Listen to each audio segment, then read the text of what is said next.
look, another sterling overlay Waterman.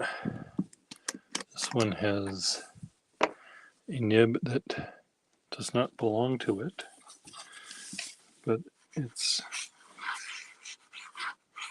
a nice Victorian dip nib that may stay in it, or I may put it in a different pen. So we'll see what happens. It has a nice engraving on it in its little cartouche. It has H, G, H.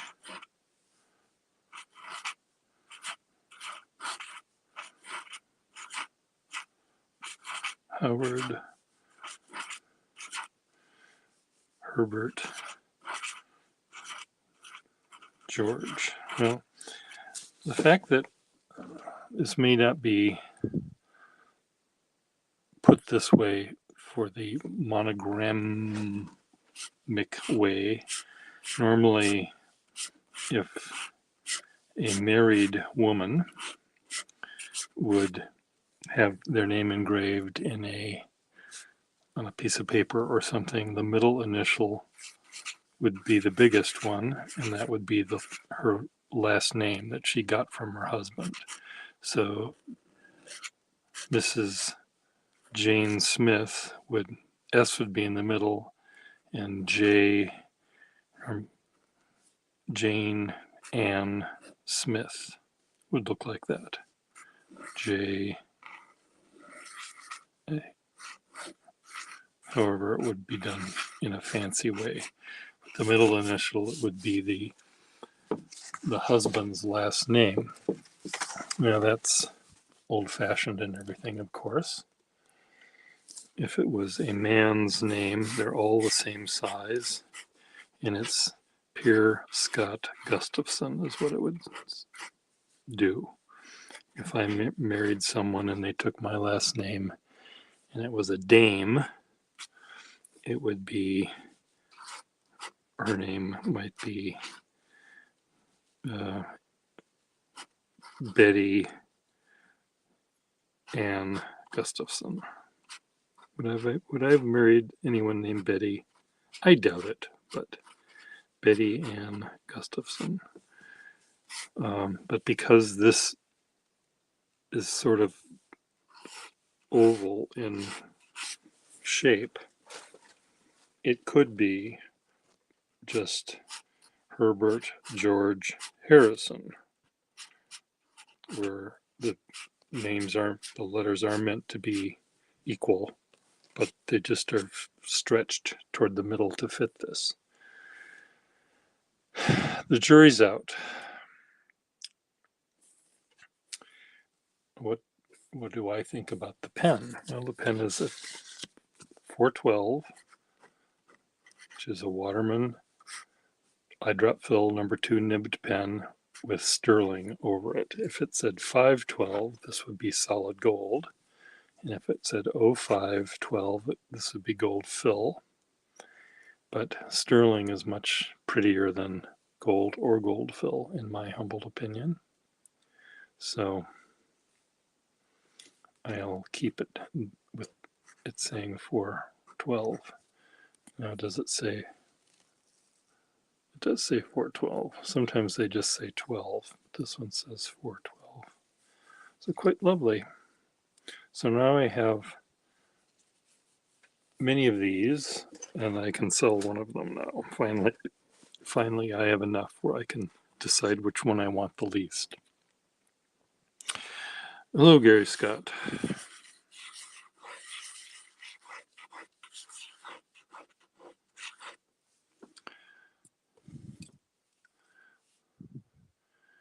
This is in very beautiful shape. Some of them are very worn, which I like too, but when they're nice and crispy, they're sort of fun. It's too skinny. You like fat pens, do you?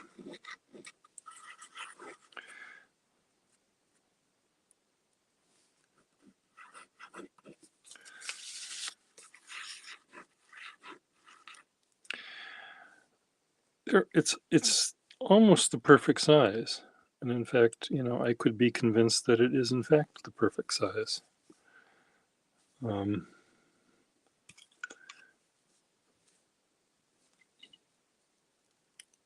Hello, Maria. A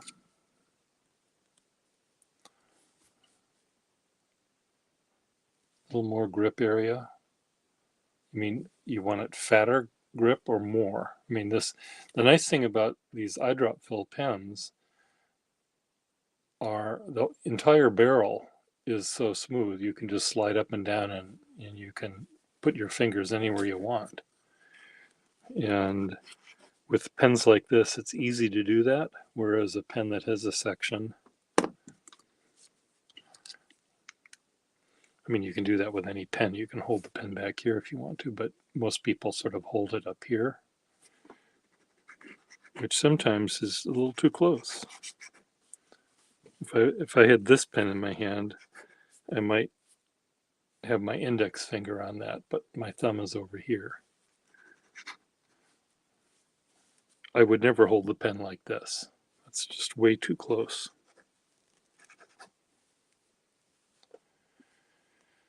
You're wondering about this grip shape?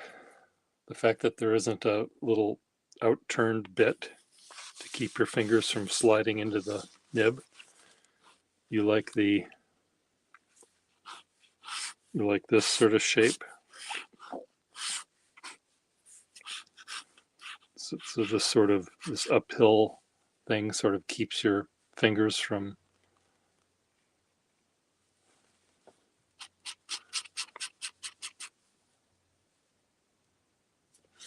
well, late last century, that means late, like the 1990s. Is that what you mean by late last century? Those are really skinny. They're really thin. I mean, there was a time when fountain pens were made really, really thin, and this is almost as thin as I feel comfortable using. There are thinner pens clearly than this, and I might, if I had only that pen with me, I might get used to it. But there is something about this size.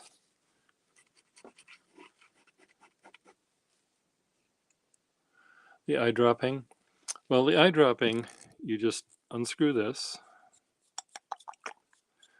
and you fill it with ink with an eyedropper, and you screw it back in, and it's done. There's one drawback with eyedropper pens normally. Normally they wouldn't leak up here. Sometimes they might eventually start leaking just because the threading gets worn as you fill it and refill it and fill it and refill it.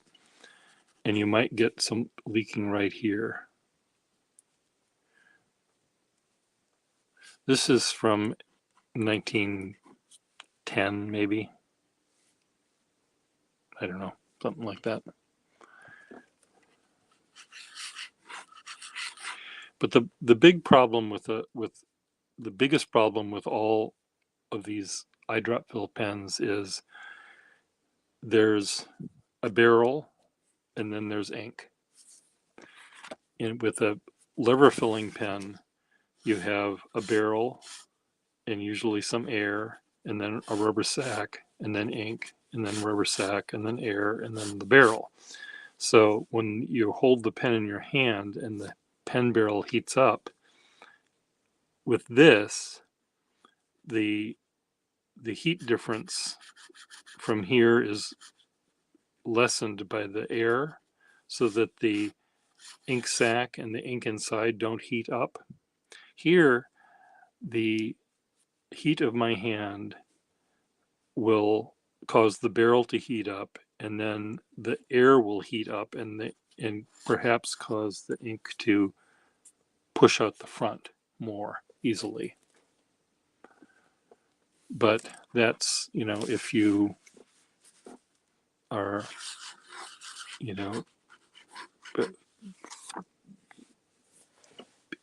nervous and anxious and writing about things you or make you even more nervous and anxious about, and you're sweating and perspiring and heating up, and that's where it might happen. But if you're calm and cool and collected, and you sort of pause between thoughts and then go back to it, then the pen itself won't heat up, I don't think, as much. So that would be my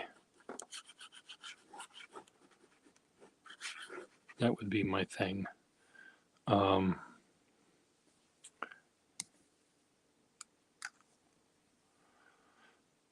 It's a lovely, lovely pen, and again, that's really crispy. I don't know if you can tell, but these little lines that go around have little cross-hatchy lines in them. Let's see if I can show this. Come on, find one of those lines I'm talking about.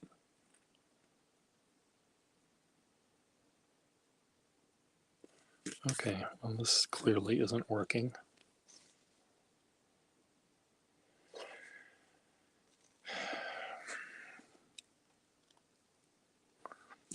Am I even seeing them in real life in my little eyeball? Yeah, they are there.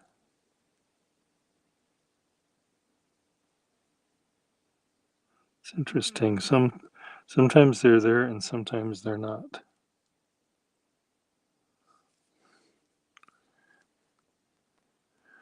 Most of the time they're not. So maybe what I was imagining was just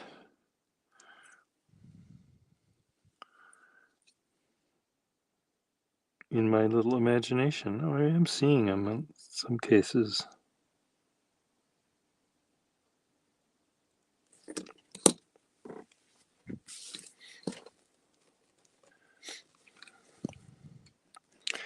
And this nib again is a nib that's older than the pen. So I probably will, let's just do it right now. Let's take this nib out. Set that right there. Let's put a Waterman nib in it. An actual Waterman nib.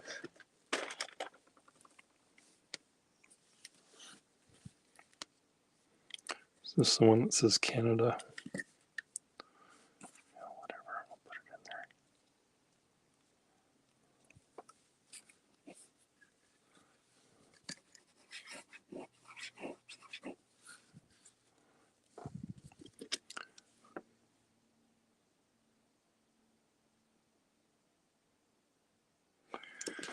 Okay, so now I've got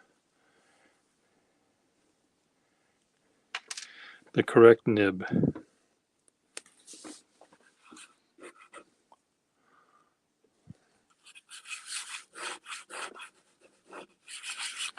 feel a little bit more comfortable. This other one was a little tiny bit scratchy, and I just felt a little nervous about stepping on the gas with that one.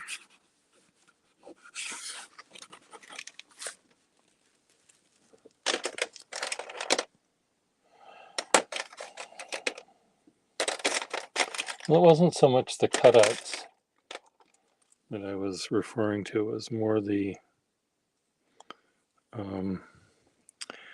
there are two little lines that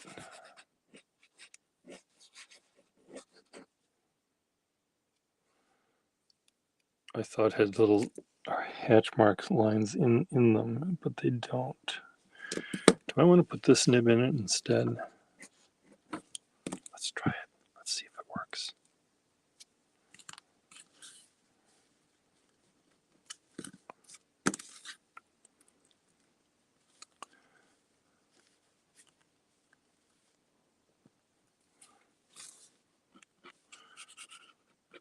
This is very, very prickly.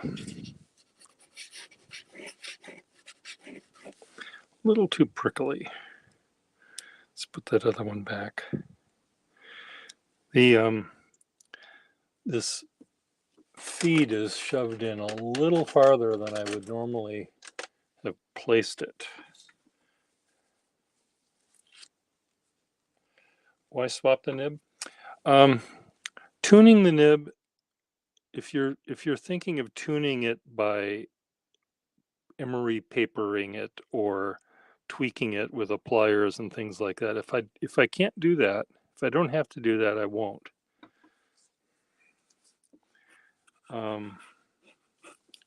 Tuning it, I have a lot of nibs here, so I can easily swap one out for one that I like better. And sometimes by, if I don't like this nib in this pen, putting this nib in another pen magically makes it better. And it's all due to sort of the shape of the hole that it goes into and the feed that it's on. Even though they're all supposed to be the same, they're not all the same. There's subtle differences, and by just swapping them, it can change the way the nib writes. Whereas taking emery paper and filing it down and smoothing it out, I can never take that back. Once that atom is gone off the end of that thing, it's gone. And I don't want to do that. The other thing is this nib might write fine in this pen, and I put this in another pen, and even if the nibs are identical and they make the identical line, if I'm holding it and this pen is fatter, and my fingers are further apart, or the pen is heavier, or the pen is longer or shorter, that's going to change the way I write as well. So you really need to have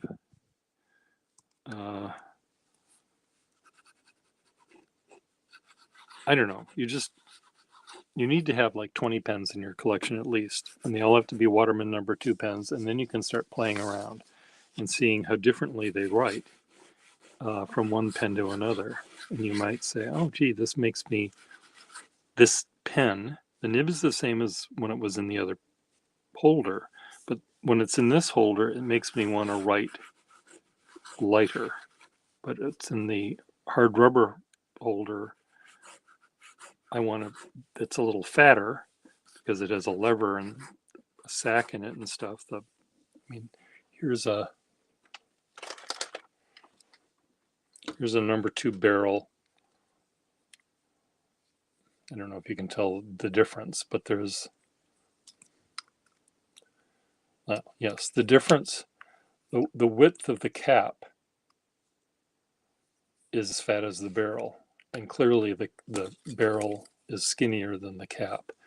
So just by putting that nib in this pen, in a different pen, will change the experience you have.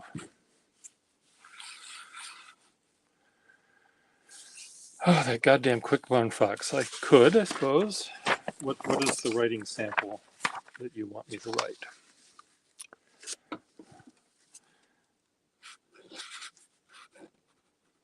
That goddamn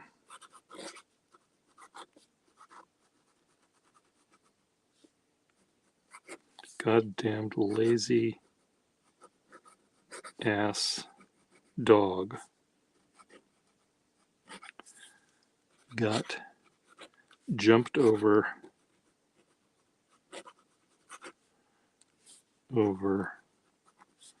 by that quick fox, brown in color.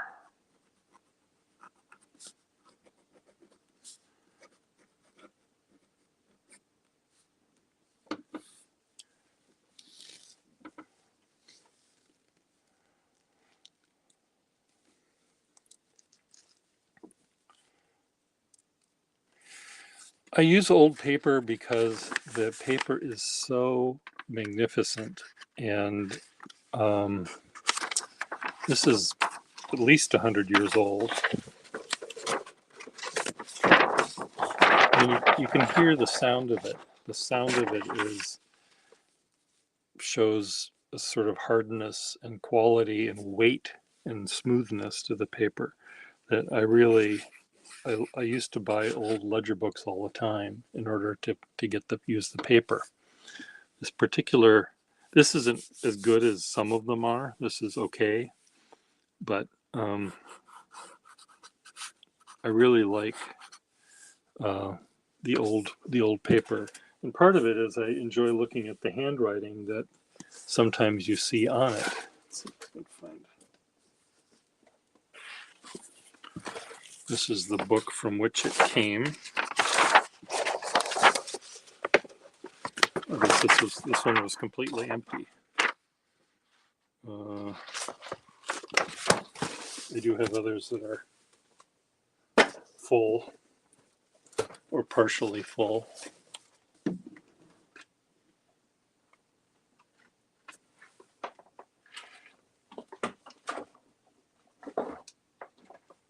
Somewhere here.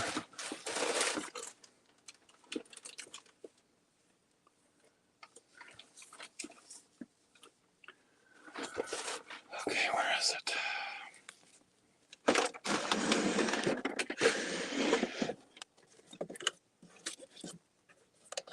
I have a whole pile of vintage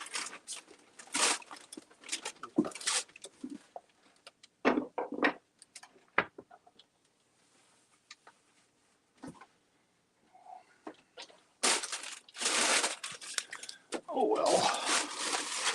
I'm not stuffing it with wrapping paper of some sort.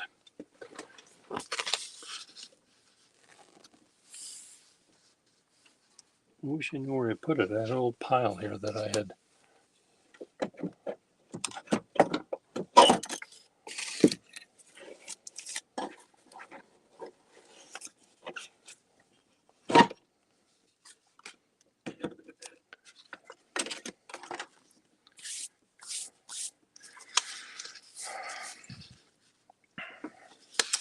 Thank you, Maria.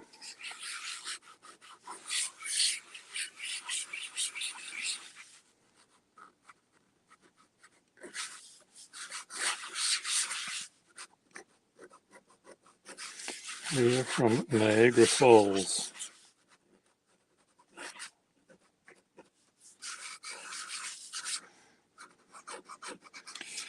Which, as you know, is the place that you want to go, Niagara Falls, on your honeymoon. And the Horseshoe Falls. What a magnificent sight, breathtaking sight.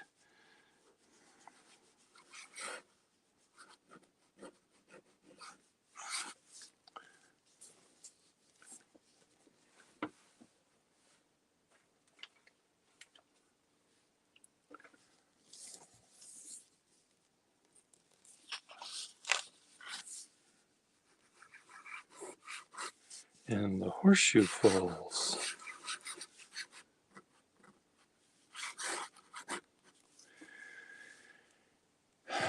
Maria, you should watch on my YouTube channel if you try to navigate it, good luck. But if there's a series of a playlist called TED Talks.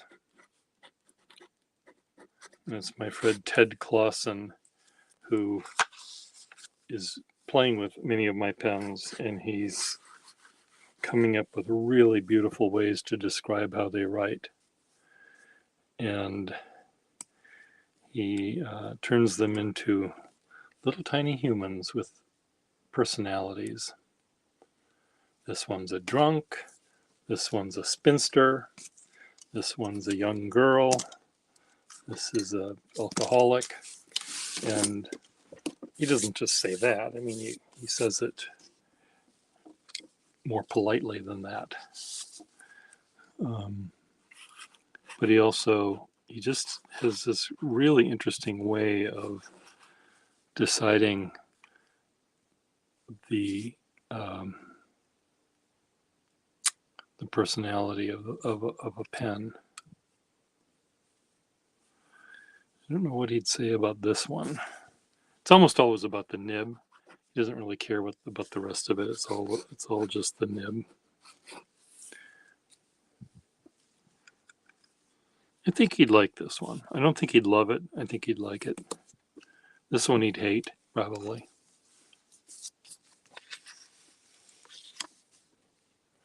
I do have some that are not eyedroppers. No, I've got many that are not eyedroppers. And there's some look just like this. They just have a lever on the side. Let me see if I can find one for you and I can play it here in just a minute.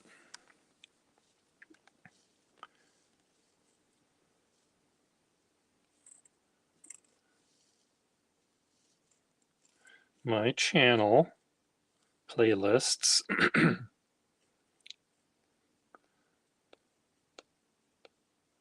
these in any order?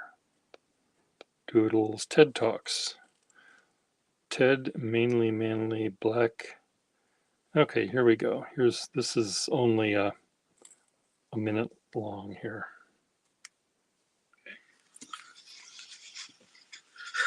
This pen is characterless, except that I like it. It's, is it nerdy? No, it's not nerdy. It's totally self-sufficient. It doesn't care about anybody else. It doesn't need to. And it's sort of in a class by itself because it's so humdrum. But in its own humdrumness, it's a workhorse.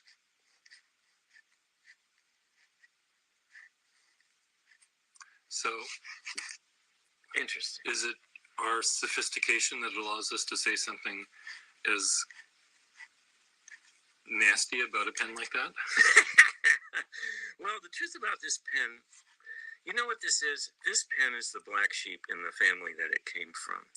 Because it grew up with grace and elegance, and you get a whisper of that in some of the ways that it handles. But basically, it's going to be an alcoholic, and it just hasn't aged enough yet to make that happen. But when this pen finally becomes an alcoholic, it will do so with some grace because of the upbringing.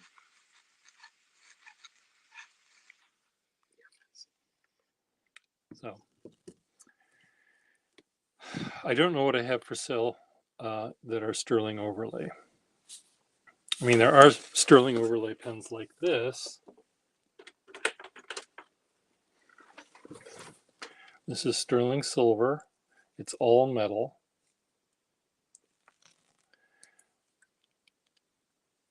These are pens. I don't have that many of these either, but I might be willing to sell these.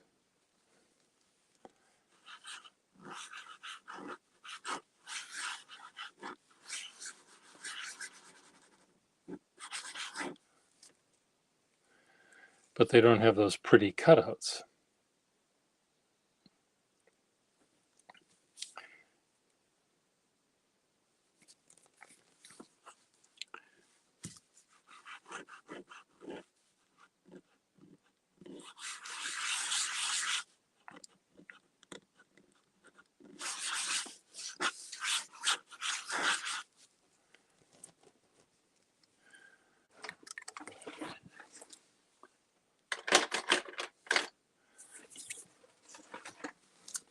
One of the problems is I really, really like sterling silver. So I have many that I want to keep.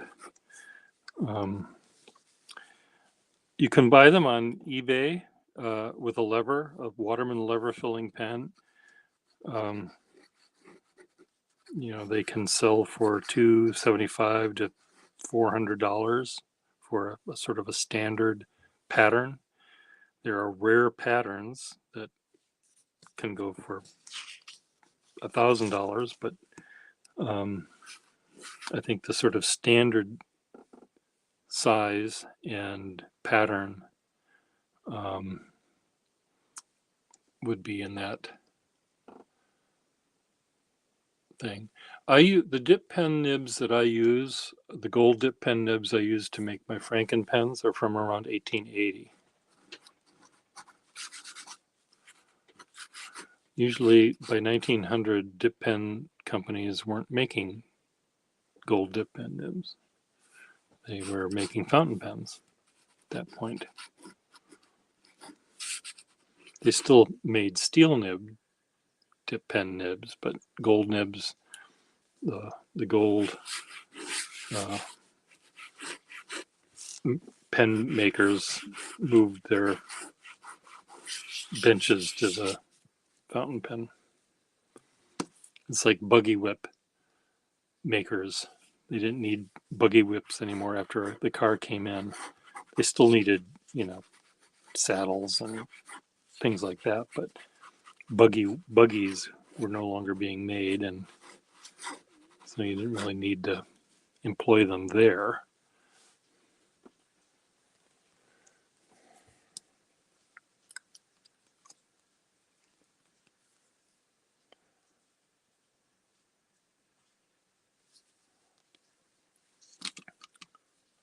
The nib that was on this was a nib from 1880 or 1890.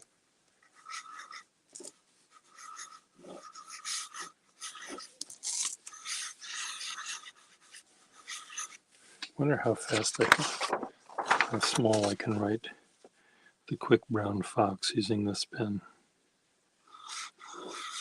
That's the T.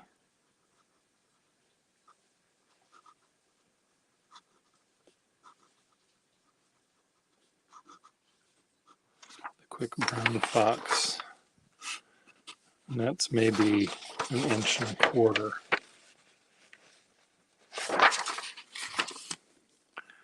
I can write it smaller than that. Maybe not with this pen.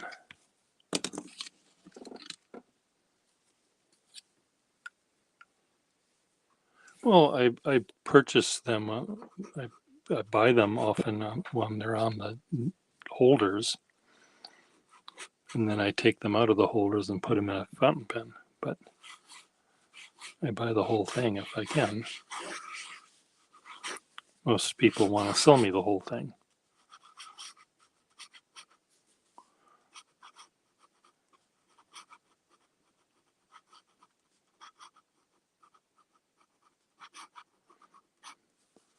That says the Quick Brown Fox too, and I wrote it the Quick Brown Fox.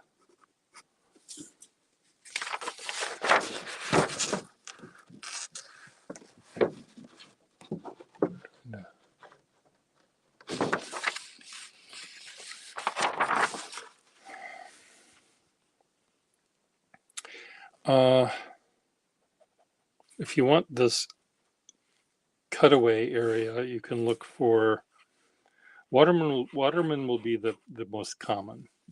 You can find Parker ones. They're going to be very expensive. You can find, you won't find Wall, because Wall made solid metal. Swan might have made them. Maybe Todd, Edward Todd. Conklin. You can find a sterling silver Conklin. That'll be $1,000.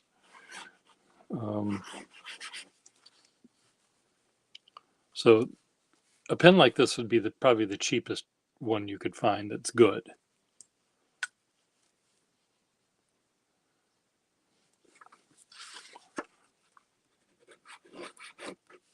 Waterman made a lot of these, so they're not all that rare. Parker pens that are sterling overlay are rarer. Schaefer sterling overlay pens like this are very rare. They'll be $1,000 probably.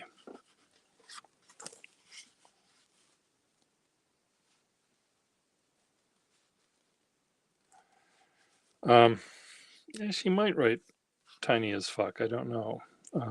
I've tried to get her to come on here and chat with me, and she's only been a guest to say hello. She never showed her pretty face yet, but I hope one day she will. Well, I don't know whether new will help you. You want a good nib. I think, in my humble opinion, nibs, the good nibs are from before 1950. So, but that's my opinion, which is warped.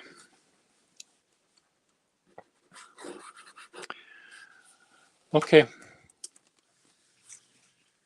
I gotta go. See you later.